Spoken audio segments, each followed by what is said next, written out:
हडलाला लाला का हो रंगावा तोरे ही संगावा दुनिया में कौन रगड़ला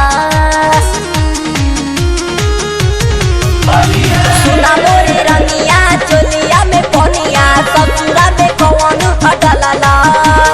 लाला का हो रंगावा तोरे ही संगावा दुनिया में कौन रगड़ला छोट काटे वर रंग ढार देले बा छोट काटे वर रंग ढार देले बा पिच परिए से साया साड़ी फाड़ देले बा नींबू खानी मोर जवनिया उगार देले बा पिच परिए से साया साड़ी फाड़ देले बा अरे बड़ा परेशान करके रख देले बा हमार हक बादू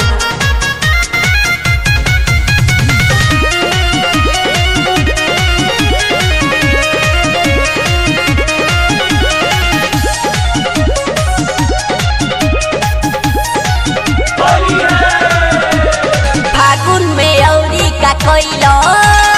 कितना तक सतइलो बाके नया भाव जाई का रंगवा लगइलो फागुन में औरी का कोइलो कितना तक सतइलो बाके नया भाव जाई का रंगवा लगइलो असुहलिया में चुलिया उरंगले बाबू एको बेरी परमिशन न मंगले बाबू लेके मोरी में के पाके सबला सार देले बा लेके मोरी में के पाके सबला सार देले बा हम 1600 के साड़ी देवरा फाड़ देले बा नस नस मोर देह उखाड़ देले बा पिच कोरिए से साया साड़ी फाड़ देले बा अरे हट ना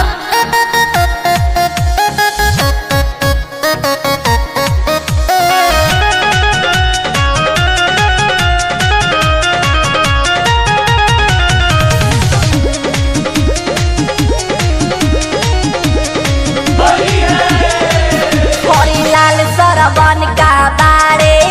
की देवरे खाली मजा मारे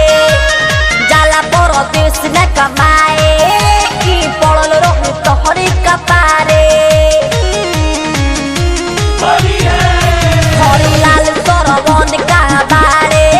की देवरे खाली मजा मारे जाला परदेश न कमाए की पड़ल रहू तोहरे कपारे